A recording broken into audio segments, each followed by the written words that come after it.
Bonjour, bienvenue sur les vidéos du DJ Stuff. Je suis très heureux de vous retrouver aujourd'hui pour vous présenter le Numark NS7 III. Donc le NS7 III, on reprend la même base que le NS7 II, mais avec de livrer directement la partie écran que vous voyez là sur la vidéo. Donc dans un premier temps, je vais juste vous montrer un peu parce qu'après on va pas faire des captures d'écran tout le long de la vidéo. Ça va être un peu compliqué pour moi pour refaire, pour monter la vidéo derrière. Et puis ça va me prendre une main forcément avec une caméra en plus. Donc je vais vous montrer un peu la qualité des écrans et ce qu'on peut voir sur les écrans, sur les trois écrans là disposés ici. Et ensuite, bon, on va partir sur la vidéo, partie table de mixage, partie deck, etc. Alors, hop. Donc ce que vous retrouvez sur les écrans. Voilà, alors je vous montre vraiment de très près pour que vous puissiez voir un peu au niveau des pixels, etc. Comme quoi c'est très propre. Voilà, donc on retrouve les deux decks, avec deck de gauche ici, donc que ça soit le deck 1 ou le deck 3. Par exemple, si je bascule sur deck 3, boum, forcément, comme j'ai rien mis, il n'y a rien. Deck 1, tac. La partie morceaux, alors ça peut être soit les playlists, ou soit vous allez voir en basculant la waveform. Et le deck de gauche, donc pareil, si je fais deck 4, il n'y a rien. Si je fais deck 2, il y a ça. Et en appuyant sur le bouton View ici, ou sur le bouton View ici, vous avez la possibilité de basculer sur chaque deck avec le petit macaron. Donc vous retrouvez vos boucles, la waveform générale, et vous retrouvez aussi les effets avec le report d'informations directement dessus. Et le petit macaron qui tourne. Donc voilà ce que ça donnerait. Hop.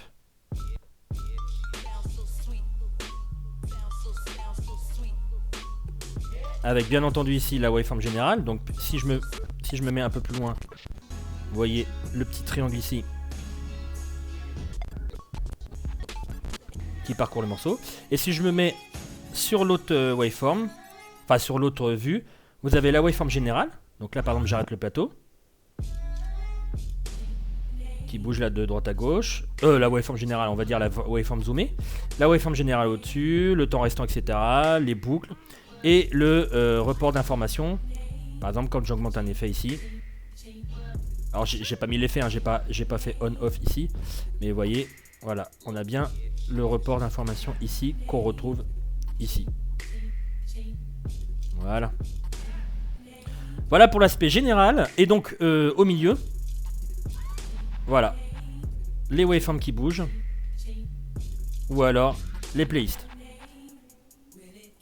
Donc voilà, on a vu pour la partie écran, et maintenant on va partir sur les decks, enfin sur la table de mixage, les decks. Donc point de vue table de mixage, on retrouve tout en haut la partie navigation avec aussi le volume du booth, enfin de la sortie booth et la sortie master. Bien entendu, comme d'habitude, vous avez un petit bouton back. Vous voyez dans les navigations où je reviens sur tous les morceaux, etc. Enfin toutes mes playlists. Le bouton forward pour revenir sur les morceaux. Après je choisis mon morceau. Et ensuite je fais load A, load B. Là en l'occurrence je vais faire B, paf. Il revient sur mon deck B et c'est parti. La partie create, prepare files, ça c'est pour préparer des playlists et tout ça. La partie panel et view, ça vous permet, vous voyez, de mettre en place la visibilité du flip mode, du reg, du FX, du SP6. Et la partie view ici avec le bouton shift vous permet de changer l'apparence des decks de lecture. Donc petite waveform, etc. avec les macarons, petit macaron, la plus gros macaron avec les waveforms en vue verticale, petite vue horizontale et grande vue horizontale, etc., etc. Et les deux boutons ici vous permettent d'assigner la banque A, enfin on va dire la banque A des effets, donc cette partie là, ou la partie B, ou les deux. Voilà. Par contre, le truc, c'est que... alors après, c'est peut-être parce que j'ai fait qu'avec exactement le même morceau, mais j'ai jamais été fichu de faire varier le beatmeter. Normalement, en fait, ça vous permet de caler deux morceaux, et ça vous dit, bon, bah voilà, c'est plus ou moins décalé, donc vous mettez un petit coup de jog, hop, ça ramène la petite vignette du morceau A ou du morceau B. Bon, voilà, ça fonctionne comme ça, en règle générale chez Numark, donc je suppose que ça fonctionne de la même manière. Ensuite, toujours partie table de mixage. Vous avez les petites assignations des effets sur... donc comme je l'ai dit, là c'était au master. Ici c'est sur chaque voix, donc toujours pareil, le A, le B ou les deux. Ensuite un gain, et on va partir directement sur un morceau. Donc qui va de moins l'infini à autant que vous voulez, avec une variation de LED sur la fin pour vous permettre de faire un bon réglage du gain. Trip égalisation avec aigu, médium, grave. Pour ceux qui ont des bonnes enceintes avec des subs qui passent bien dans les infrabasses, écoutez-moi ce morceau-là. Je vais pas parler, mais il a des bonnes infras. J'arrête pas de me l'écouter de mon salon, ça pulse. Le filtre, donc passe bas.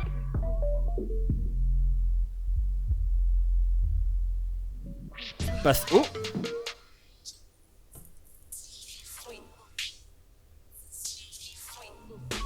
Pré-écoute, vous pouvez choisir la voix que vous écoutez. Ou alors en appuyant sur les deux, ça active 2 voix. Ou par exemple, si vous en appuyez sur 3. Si ça fait 3, ça fait quoi? Ah bon, on peut en activer 3, donc voilà, ça fonctionne.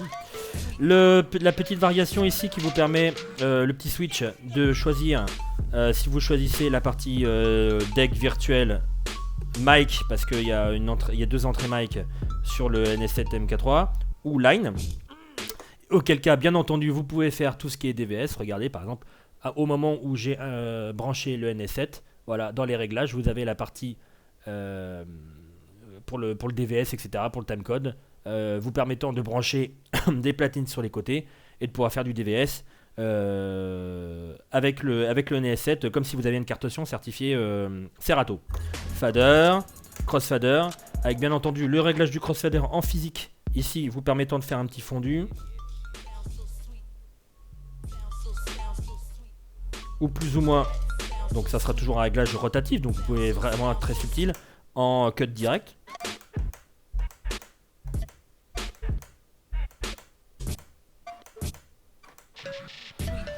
Voilà, et réglage de fader, bien entendu, vous pouvez le faire directement dans Serato. Si je dis pas de bêtises, boum, hop là, hop fader. Bon, vous pouvez faire aussi le crossfader, mais à mon avis, c'est plus sympa de le faire directement sur le NS7. Voilà pour la partie table de mixage. À savoir, alors là, j'arrête la musique. À savoir, on va le voir ensuite au niveau des effets, etc., du filtre, nanana. Vous avez 2 boutons très importants ici qui peuvent se commuter avec juste un appui, ou alors Shift, appui, et là il clignote.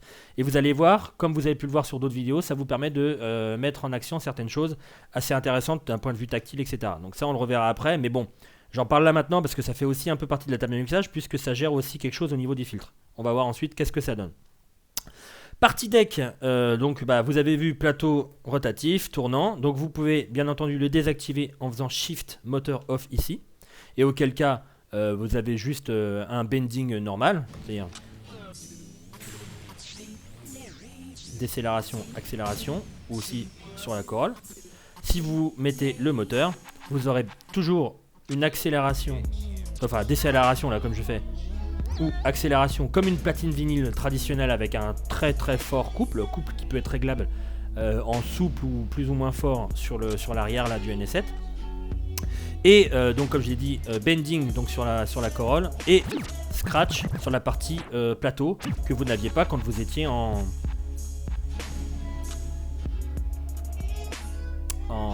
mode, on va appeler ça le mode bending. Donc je vais le laisser en mode rotatif, puisque c'est quand même le but de ce produit-là. On va avoir la partie basse, puis la partie haute. Donc en partie basse, vous avez, on le voit bien, tout plein... je vais me baisser un peu la musique parce que sinon je m'entends pas.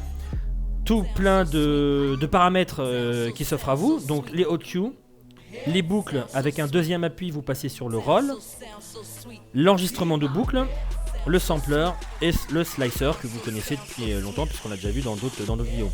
Ce qu'il y a de vraiment très bien, c'est qu'on peut utiliser les hot cues ici, mais aussi ici, ce qui vous permet en fait de par exemple passer sur les rolls et faire des cues, des rolls, des cues, des hot cues, des rolls, des hot cues, des rolls. Vous allez voir, c'est très pratique. Donc les hot cues, bien entendu. Alors là, j'en ai enregistré tout plein. Donc à chaque fois que vous appuyez, bien entendu, ça l'envoie.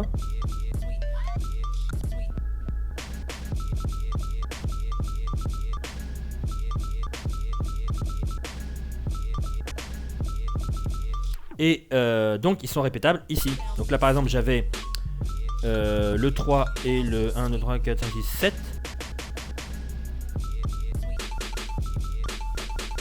Ouais, je vais faire le 5 parce que j'ai pas le 7. Donc le 3 et le 7. Et le 5.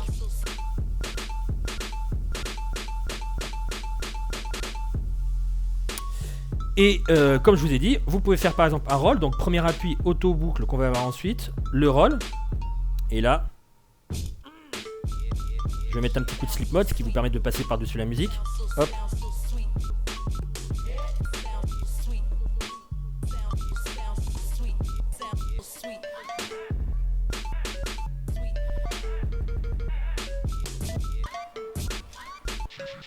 Hop, je vais revenir.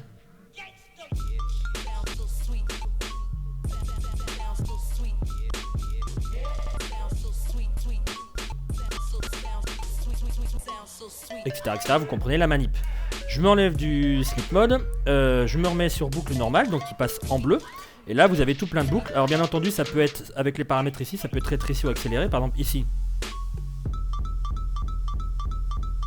Je suis sur un demi-temps. Je peux très bien faire moins. Ou plus. Voilà, ça dépend en fait de la config. Vous avez 8 pads, à vous de choisir la durée que vous souhaitez. Pareil pour le roll, si je faisais ça. Vous voyez le principe. Les loops peuvent être enregistrés sur un pad sur le côté, que vous pouvez effacer ensuite. Et à chaque fois que donc vous choisissez par exemple le pad numéro 3, vous allez sur Auto Loop. Vous choisissez par exemple le 3.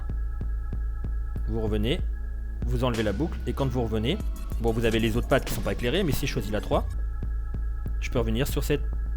Bon là elle est un peu bancale, mais c'est pour vous montrer le principe. Donc si je me mets, donc je m'enlève de là, si je me mets par exemple sur la 2, que je me mets à enregistrer autre chose,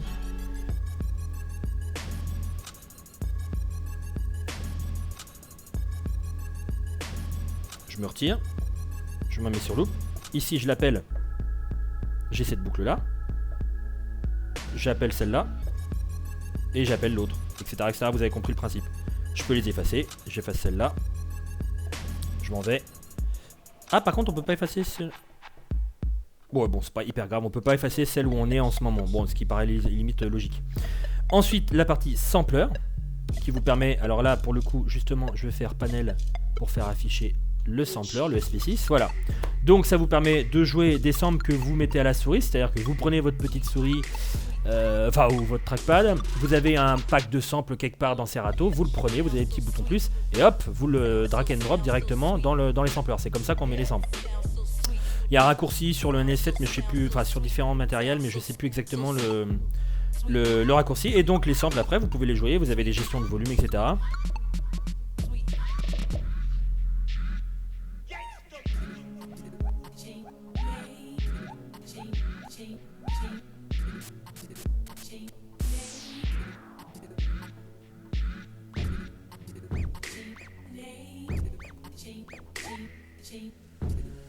Ouais, par exemple, tout à la fin. Hop, vous allez faire un petit truc comme ça. Voilà, bon. Ensuite, je vais me remettre à un endroit. Voilà, je vais me remettre à cet endroit-là. Pour le slicer. Donc, le slicer, ça vous répète en fait une phrase selon où vous appuyez. Vous allez voir, les pads vont se colorier. Et à chaque fois, là où il se colorie, si vous appuyez à cet endroit-là, ça répète là où il aurait dû être. C'est un peu la même chose que le slip roll, sauf que là, c'est un effet en tant que tel. Première phase, vous appuyez une fois, il vous prend 8 temps et passe aux 8 prochains. Voilà, il bascule, on le voit sur l'écran. Hop, 8 prochains. Mais vous vous répétez quand même. Et donc il y a une répétition derrière en mode roll, c'est-à-dire que vous pouvez faire ça.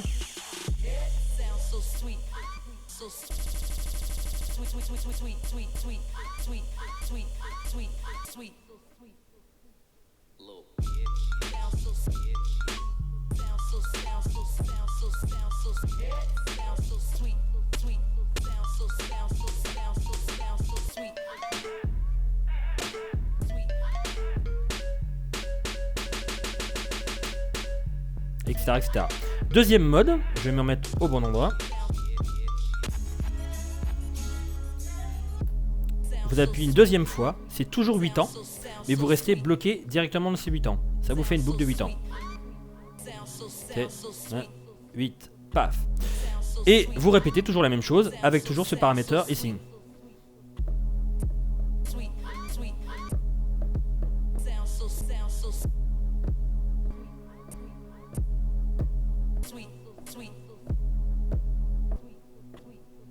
Après, je peux enlever ce fameux paramètre, enfin le mettre un peu plus court.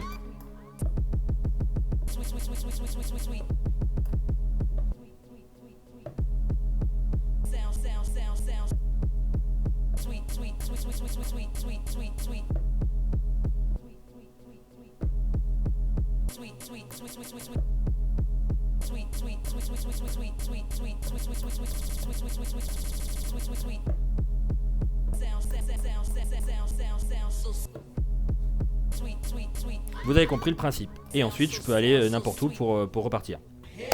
Voilà pour la partie pad. Un bouton reverse ici qui vous permet de soit faire un reverse vraiment normal, mais vous en sortez jamais, sauf si vous mettez en sleep mode, puisque ça va passer par-dessus l'aspect temporel de la musique. Ou alors, et donc il reste bloqué là-dessus, il va mettre en reverse tant que vous appuyez dessus. Ou soit vous appuyez sur le blip et là ça vous fait un reverse mais en passant par-dessus la musique.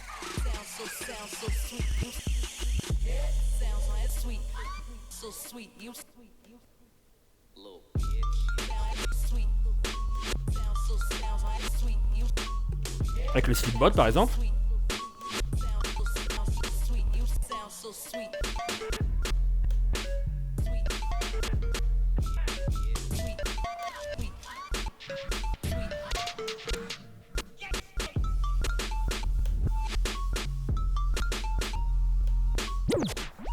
Etc, etc. La partie ici qui vous permet d'éditer les bitgrids, etc. Mais ça vous pouvez le faire à la souris en amont. D'ailleurs, vaut mieux le faire en amont plutôt que de le faire en plein live. Le petit strip search ici qui vous permet de naviguer directement dans le morceau. Comme je vous avais dit, hop. Voilà, parcours du morceau beaucoup plus rapidement. Arriver à par exemple, hop, temps calme. Hop, ça pète, etc. Voilà, enfin drop, etc. Et la partie effet ici, qui peut être jouée de différentes manières. Nous allons voir. Donc déjà, notion sur les effets. Donc vous pouvez toujours en mettre un effet pardon, avec 5 paramètres ou 3 effets avec 2 paramètres plus le volume. Et donc vous avez l'augmentation qui se fait ici avec un report ici de l'information sur l'écran, etc., etc. Les temps qui se mettent ici avec un bouton cranté, donc par exemple un demi-temps. La mise en action des effets ici et le choix des effets. Moi je vous conseille plutôt de mettre des effets préférés parce que vous pouvez faire un choix ici en appuyant. Alors par contre je vais me mettre sur FX justement parce que sinon on va pas les voir. Voilà, tac. Vous pouvez appuyer sur Shift et choisir votre effet, mais vous voyez ça va un par un, c'est un petit peu contraignant. Moi je vous conseille, comme il y en a 6 en tout, vous choisissez les 6 préférés et vous restez là-dessus tout le temps. Donc vous montez l'effet et vous l'actionnez, ou alors vous l'actionnez et vous le montez ensuite, par exemple comme ça. Ah, et il faut aussi actionner le petit bouton A ici pour la banque A. Un feedback sur le fader, un feedback sur le crossfader, donc la petite trame de l'effet.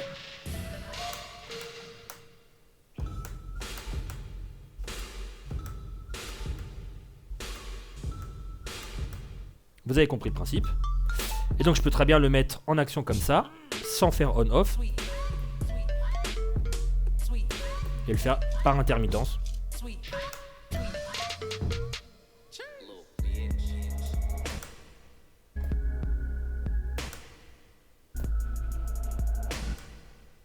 Etc, etc. Vous pouvez cumuler plusieurs effets. Là par exemple je peux mettre un break, un écho et ça. Et je fais hop.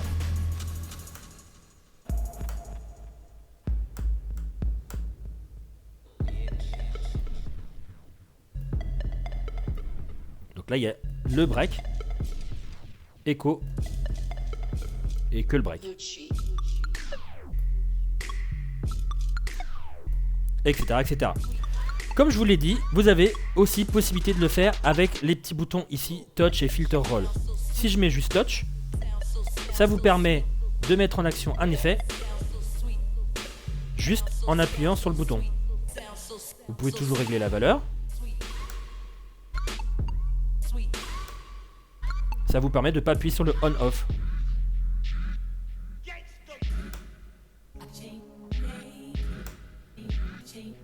Vous pouvez aussi, je le retire ce bouton là, appuyer sur Filter Roll. Et dans ce cas là, au lieu de faire un filtre tout simple, donc hop, tout simple comme ça. Hop, pardon, il est activé. Oh là, et bah voilà, il n'y a plus la surprise. Bravo Léo. Donc au lieu de faire un filtre tout seul, comme ça, vous faites un roll par-dessus. Vous allez voir à l'écran, ça apparaît aussi.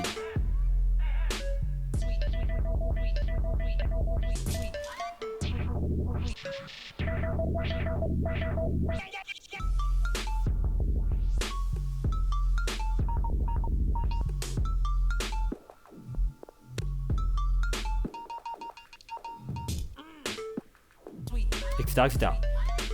Vous pouvez aussi activer avec le bouton Shift, le touch et le filtre, ce qui va vous permettre en fait, avec le premier effet ici, donc la reverb, de l'actionner qu'avec le filtre. Donc de faire le filtre, le roll et la reverb sans appuyer, non si en appuyant sur le on-off. Mais en tout cas vous n'avez pas besoin de varier ce bouton là, vous voyez, il est varié automatiquement.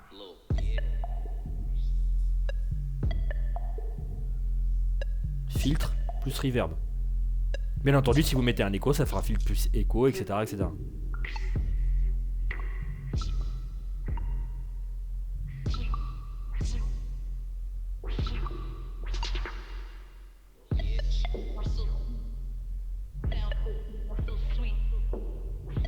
Bon, vous avez compris le principe. Bah écoutez, je retire tout. Tac, tac, 0, 0, tac, tac, tac. Comme je l'ai dit aussi, vous avez les temps, donc on va regarder juste une variation de temps. Si je mets un demi-temps, un temps,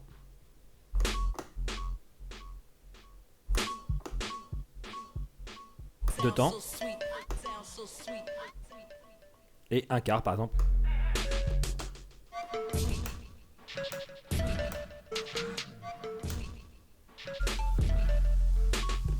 Etc, etc. Hop, je le retire.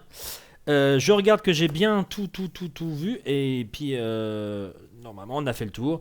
Comme d'habitude, connectique tout ça sur le devant, sur l'arrière. On verra ça dans l'article qui sera mis dans pas longtemps. Et voilà, je pense avoir fait le tour du produit. Bien entendu, là, j'ai montré que sur un deck. Bien entendu, vous pouvez aller jusqu'à 4 decks. Et vous avez le fameux Sync Mode qui vous permet de caler jusqu'à 4 morceaux sur les 4 decks de Serato. Voilà, je pense avoir fait le tour. Effacement des hot cues, ça, je crois pas qu'on l'ait dit, mais de toute manière, je viens juste d'y penser comme ça, mais c'est pas hyper dur. Vous avez un hot cue ici. Vous voulez en mettre un autre, vous faites Shift, hop. Vous pouvez arrêter la musique si vous le souhaitez. Hop. Et vous avez le hot cue. Voilà. Et ben c'était le Numark NS7 III, donc contrôleur 4 voies pour Serato, avec aussi possibilité de faire du DVS, donc du timecode, etc. Avec donc un des ports des informations directement sur les 3 écrans, ce qui permet au moins à 95% de ne plus regarder son ordinateur et d'avoir tout vraiment sur le périphérique. Et voilà, merci beaucoup d'avoir suivi cette vidéo. N'hésitez pas à vous poser des questions sur le produit. Ah si, quand même. Que je vous explique rapidement comment on connecte l'écran par rapport au NS7. Je vais reprendre mon superbe téléphone pour vous montrer. Donc c'est tout simple. À l'arrière, il ne faudra pas oublier. Alors il y aura un autre câble qui va être délivré avec. Mais à l'arrière, vous voyez, hop. Donc là on voit bien pour les connectiques pour mettre des platines vinyles ou CD, etc. pour faire du DVS. Donc voilà les branchements. C'est-à-dire, en fait, vous avez l'alimentation normale. Le petit chouco ici du NS7, normal, avec le bouton on-off là, sur l'arrière ici, tac. Et là, on voit l'écran plus le NS7. Et comment ça fonctionne? En fait, vous avez le NS7 qui n'est pas totalement relié à l'ordinateur en direct. En fait, le NS7 est relié à l'écran, ici. Enfin, aux 3 écrans. Les 3 écrans sont reliés avec cette prise USB à l'ordinateur. Et vous avez l'alimentation de l'écran ici. Et ne pas oublier d'appuyer sur Power ici. Voilà, voilà, voilà. Je me disais quand même, il faut quand même voir. Donc, de ce qu'on m'a dit, c'est dans le futur package, il y aura un câble qui reliera les 2 alimentations. C'est-à-dire qu'on alimentera et en bas, le NS7, la partie device, avec le chouco normal à électricité.